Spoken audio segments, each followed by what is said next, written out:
Good morning, everybody. How are you, Mark? Doing well, sir. Good morning.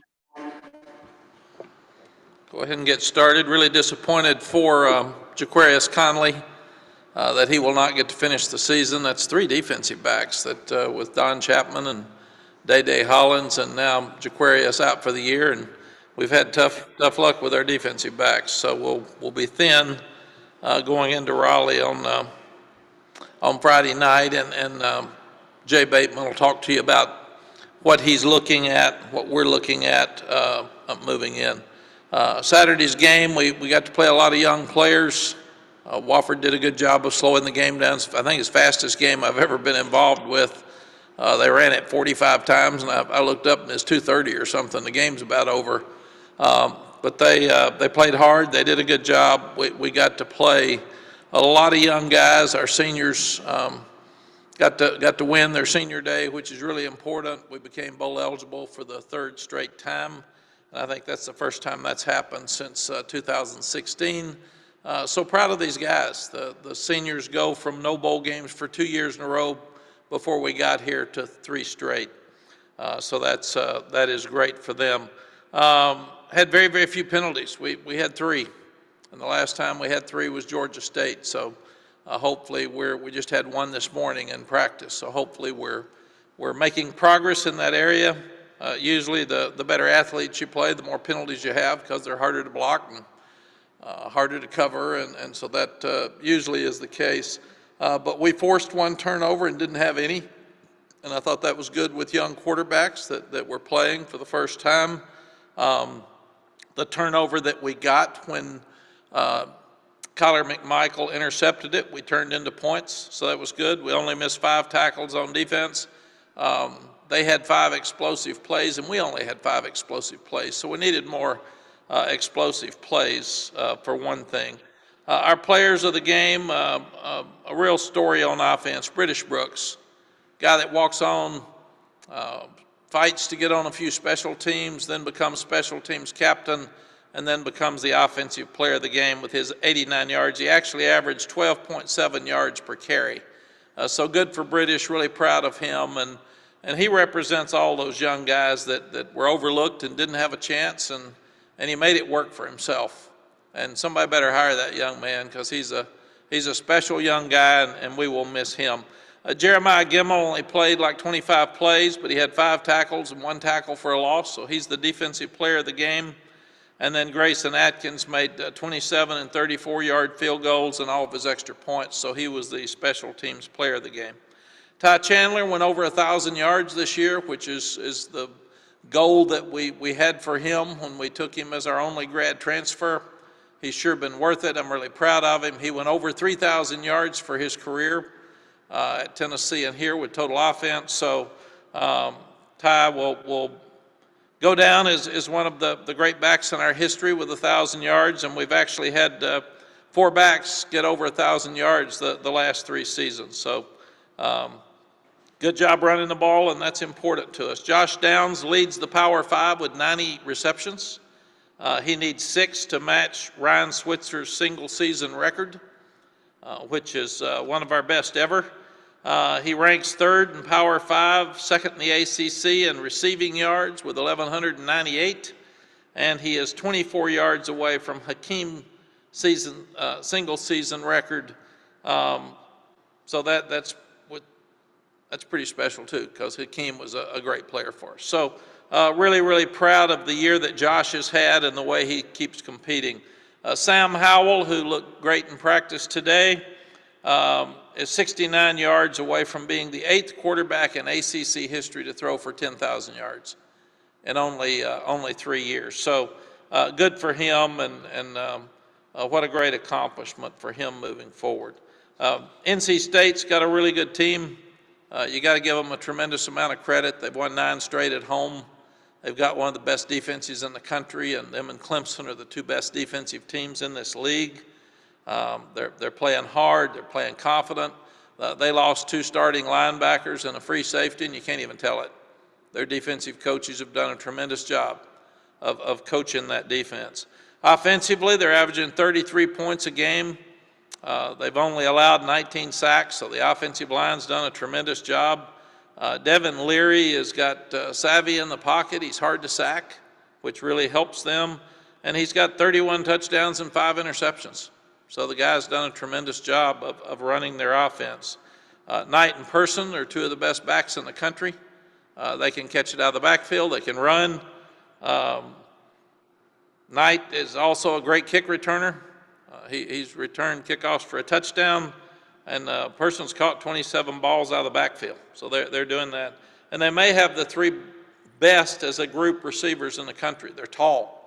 They've done a great job of recruiting big, tall guys. So they got the big offensive line, the 2 great backs. They make you stop the run, and then they get one-on-one situations outside, and they've been winning. So Amezi, 6'3", 220, Carter, 6'3", 215, and Thomas, who is everywhere. He's got great hands and great ability to run routes. He can be in the slot or he can be outside.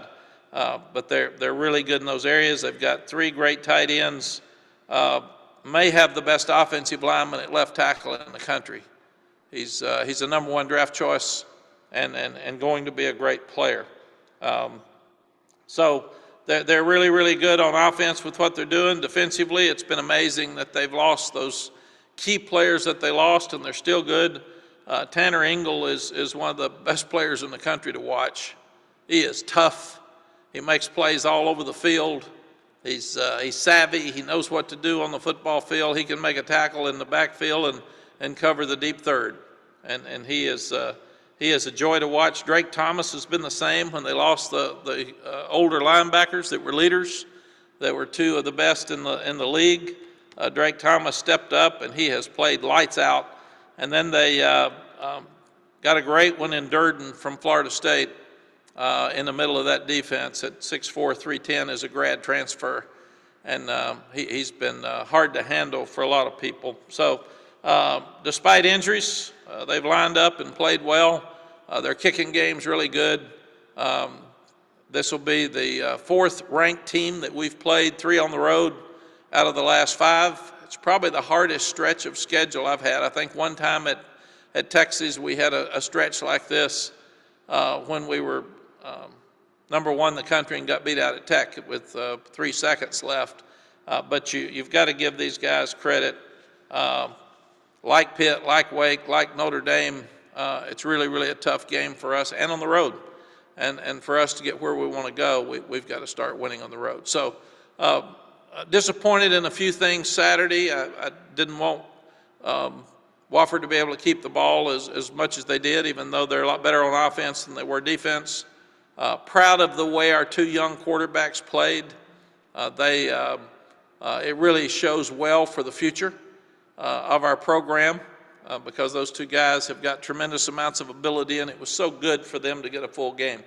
When the doctors and Sam decided not to play, it was really a blessing for us because Sam would have played some and taken some plays, and these young guys needed to have normal game action, and I thought they did a great job. Really disappointed on 4th and 1. It was our 2nd team, but that's got to be a culture change. We got to get tougher. You can't get stopped on the goal line for 4th and 1.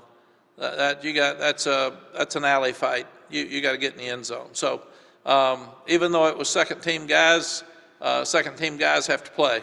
They may be playing next year. So that was the most disappointing thing of the second half. Questions? Thank you, Coach. We will begin with Ross Martin. Go ahead, Ross. Hey, Coach. Coach Brown, just wondering kind of the motivation for the NC State game. Are you using the fact that y'all could knock the Wolfpack out of the Atlantic race? Are you using the fact that y'all could win the state championship by beating State and then also having beaten Duke and Wake Forest? Kind of wondering the different angles you're using for motivation this rivalry matchup. Yeah, Ross, it's a good question. There's 106 of them. So each player kind of creates the edge on his own. And I always loved the rival games. I think it's just that's one of the things I love this weekend about college football, because the fans are so stirred up. The fans don't like each other. NC State fans will be great Friday night. That's you go to A&M. We didn't go to Oklahoma. We had that one in Dallas. But you You go to NC State and play, and their fan base is very rabid. They love their team. They're playing well, so that'll be fun. That'll be a great challenge for us. So more than anything else, I always talk to our team about getting better. You've been close on the road at Pitt. We should have won, and we didn't. And we've got to win that game at Pitt to end up being where we want to go. We had chances at Notre Dame in the fourth quarter, but we gave up some big plays and couldn't finish. So for us to get where we need to go, we've gone from awful to good. For us to get to great, we've got to win on the road against good teams. So my motivation for this team is, number one, it's a huge rival game for our university and our fans, so understand that both these universities and fan bases are passionate about this game and they want to win, and it's bragging rights for a year, and that's very important to the people that are paying for your scholarship. Number two, let's get better. We're middle of the road. We had the expectations were higher than we are good, so we were here. You've gone to 3 great bowls. That's great. You can upgrade the type bowl you go to by winning this weekend. You can beat your rival by winning this weekend. And we need to get better as a program. So this is a huge program game for us to win on the road and get better at winning on the road. I think we're 14-5 at home. So that's we're making progress there. We're a lot better. And 2 of those games are number 1 and number 2 at home. So, but on the road, we've been in fights late and we haven't finished. So we got to finish. Andrew Jones, go ahead. Hey, Coach, do you like this game being at the end of the year? I know it's moved around a lot over time, but lately it's settled a little bit more as the last game. You know, Andrew, I grew up here with Duke being the last game. So it's very different for me when I came back, and I guess everything's kind of different now. It was mid-season last year, early mid-season with COVID. I don't know, but my early years in coaching, I always knew Duke was the last game, and that was the way it was supposed to be, and then it changed. You know, this is the last time we'll play an FCS game before a state, which I can see why Larry did it. It's probably an advantage because most of our guys played less than 25 plays Saturday, so that will have them more fresh for Friday night. But it's harder for your crowd to be excited about it. It's not a game that's going to be publicized nationally. So we'll move that FCS game. In fact, I noticed we opened up with Florida A&M last year, and they're 9-2 and going to the first rounds of the playoffs. So it seems like every time we schedule somebody, they get really good. So, and then we go to Appalachia in the second week, and then back to Georgia State the third week. So, but I do think in my life, it's been better to play those games early, and then I guess the administration at both schools would decide whether the last game, along with the ACC, would be State or Duke. I like the fact that around Thanksgiving we are playing a rival game. You guys played Duke for the victory bell, but it's just bragging rights versus State. Would you like to see something incorporated into the rivalry where the winner gets something for a year like you guys do with Duke and the victory bell? Yeah, I think it would be great. I had never thought about that, and you'd have to talk to, obviously, Boo Corrigan and Dave about it, but I think it would be great. This is a really important game for both teams, and it'll be a game that a lot of people will watch Friday night. It reminds me a whole lot of Texas and Texas A&M. I mean, that's the type energy that both fan bases have and the importance to winning this game for both schools. Thank you. Thank you. Okay, let's go over to Aaron Beard.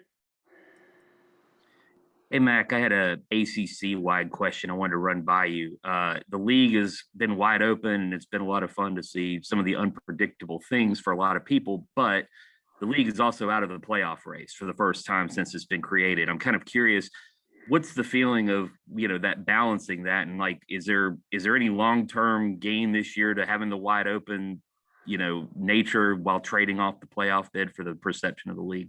Aaron, I feel that all the teams are getting better in the league. This year, you got some outliers at the top. Clemson's getting back near the top, but you've got teams like Pittsburgh that have a chance. They're already in, I guess, the Coastal, and then you've got Wake with a win this weekend that can be in the Coastal, and then I think the winner of the championship game goes to the Peach Bowl, but we need to get it back where the winner goes to the playoff, and that would be really, really important for us. But Clemson's going to stay strong. The rest of us need to keep stepping up. It's really interesting. There's a couple that have struggled. There's a whole lot of us that are in that 5-6 and 6-5 range, most of the league, and then you've got a couple at the top. So I think what's got to happen is the ones in the middle have to step up, and then we've got to go back and fight. The Coastal's been so crazy, I think, forever. And it's just been a different team every year that jumps up. And Pitt's got an older team, a great team. I was able to watch their game with Virginia on Saturday afternoon, and they played really well. So Pat's done a really good job and got an older quarterback. So Dave continues to do a good job at Wake. They got a huge one this weekend as well. So it's fun to watch our league and watch teams compete. I still do think that it's very much like the NFL right now, that all of us are enough alike that we're still sitting here at 6-5, but did beat the team that will probably represent us in the Coastal or in the Atlantic, and had a great chance to beat the team that's representing us in the Coastal. So good for us that we have shown that progress late in the year. We're a much better team now than we were at the beginning of the year, but also you got to finish those, and you got to win those games. Thanks, Mac. Thank you, Aaron. Luciano, go ahead. Hey, Coach, I hope we're doing well, and thanks for your time. What is it about road games that has made them so challenging for your team this season? It's the same thing that road games make challenging for everybody. It's you got to learn to win on the at home first, and when you do that, a lot of people can't do that. But when you do that, that gives you a chance to have more confidence on the road. But obviously, you're traveling. You're staying in a different place. You're playing in a hostile environment where they're comfortable. I've always felt like you get fewer breaks with the officials on the road. If it's close, they're going to go with that fan base. And a lot of times you can't even hear. So playing on the road is much more difficult than playing at home. And the good teams win at home, the great teams win on the road. And we're a good team. We're not a great team yet, and we've got to learn to do that. Okay, let's go to Michael Coe. Hey, Coach. So it seems like a lot of times when these two teams get together, just weird, wacky stuff happens in the game. Do you think that's attributable to players from both teams just pressing so much because it is such an intense rivalry?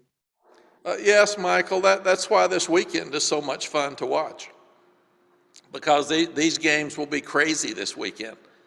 Because guys that grew up with these fan bases, they've understood this rivalry since they were really little.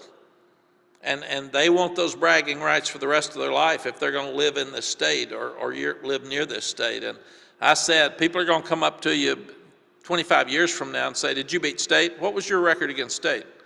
And that's why this is so crazy. And you do have to be careful that they don't fight. Because that costs you the bowl game. So you gotta keep your composure.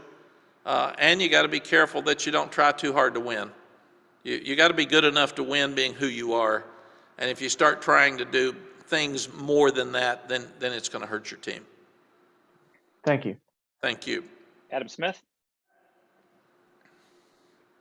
Mac, you're setting me up here with the 25-year reference. Wanted to ask, when you came back here for the second go around, there was the perception for Carolina against State. Well, I guess the reality, given the results on the field, that Carolina had fallen behind State. So, I mean, when you were making your blueprint of what you wanted to do, what you wanted to accomplish, what you needed to do, I mean, was NC State and catching them and beating them at the top of that to-do list? Adam, my blueprint as a head coach has always been, you've got to be the best team in your own state. It's just like the away games and the home games. If you can't win in your own state, then you can't recruit in your own state. And until you can do that, then how can you go out of state to recruit? Or how can you expect to win out of your state? So that's always been that way. And I think my granddad and dad were high school coaches, and then one a principal and one a superintendent. So I was raised with sports, and I was raised around games. And forever, you got to win at home and you got to beat your rival, and it starts with that. And if you can't do those two things, then you've got work to do before you can start thinking about doing other things. And that's the difference in good and great. And like I said, we went from awful to now we're good. And there's a huge step to get to the next step. And publicly, we were ahead of that step. But reality is we're not. We're a good team. And State has played better this year than we have. So we'll have our hands full on Friday night, but I'm looking forward to that challenge because that's what you do. You've got to take great challenges with really good, well-coached teams on the road. This one being a rival and a rabid fan base, and see where your team is, see where their culture is, see how they handle adversity. And we're starting to handle adversity better, especially on the road, but that's part of growing up, and we've got to do that. Thank you. Thank you, Adam. CL Brown, go ahead. Hey, Mack. Given the way the conference expanded and everything from your first tenure in Chapel Hill, in what ways do you see this rivalry as being different with State, especially to being in separate divisions? CL, I don't see it being any different, really, because it's the crossover game. If we weren't playing them, I think it'd be awful. In fact, that's why it's been harder for us to play Wake Forest the last 3 years, because they're really good. And that's not even a crossover game. It's an out-of-conference game, which is crazy. But I grew up with Wake, State, and Duke being rival games, being conference games, and being really important to this university. I don't like the fact that Texas and Texas A&M don't play anymore. And now they probably will, since Texas is going to the SEC. I don't like the fact that year to year that Colorado, Nebraska, and Nebraska and Oklahoma don't play anymore.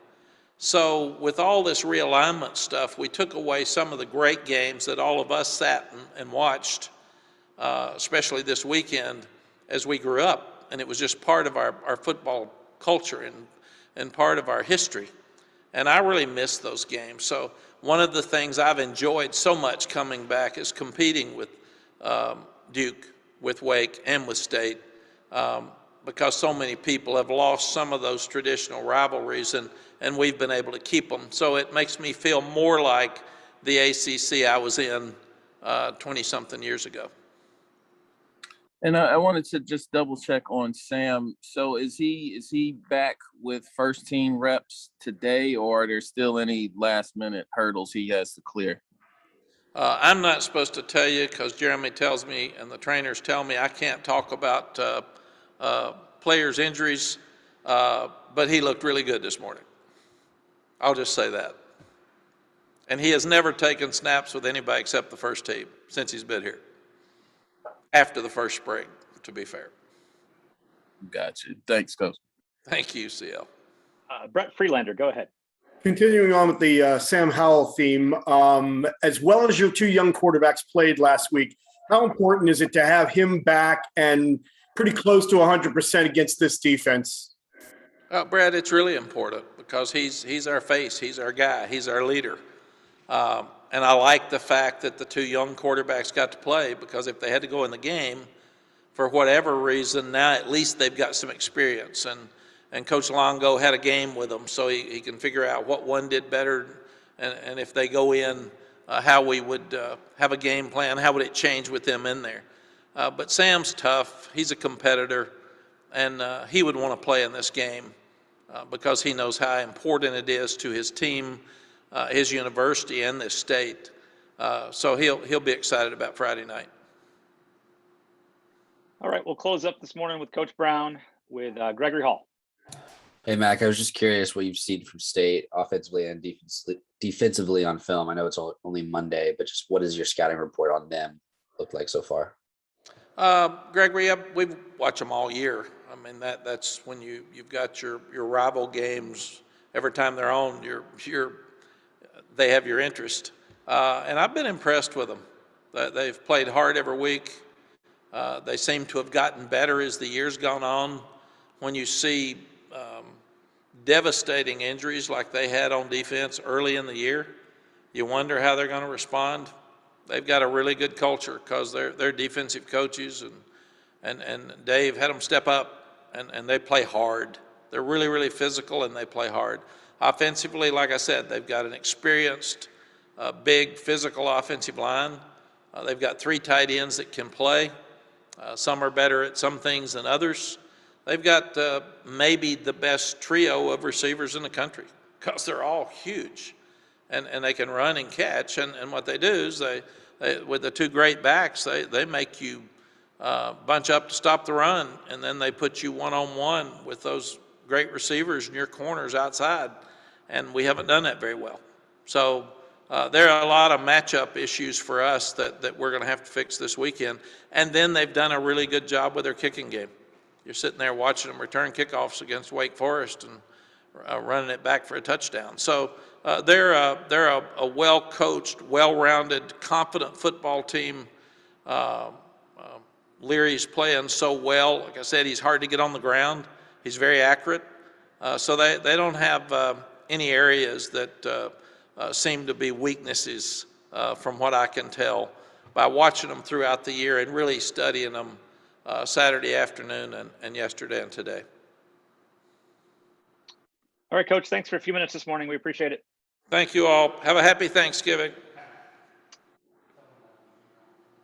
Oh, yes, I am sorry. I was supposed to do this at the first, and I didn't do it. Eric Ebron, the great tight end that we had here, gave a significant gift to name the tight end room in his honor. And that goes along with Hakeem Nicks, Jeff Saturday, Denoris Searcy, and the group of people that gave the gift to honor Quincy Monk. So thank you, Eric. Congratulations on all your success, and thank you for giving back. It's always really, really special when a guy plays his guts out and does everything right for your program. He goes away and he wants to give back a significant gift just to help his program. So I should have said that first, but we appreciate Eric. We appreciate Hakeem Nicks, Jeff Saturday, Denoris Searcy, and the group that honored Quincy Monk as well. So thank you, Eric, and thank you, Jeremy, for reminding me.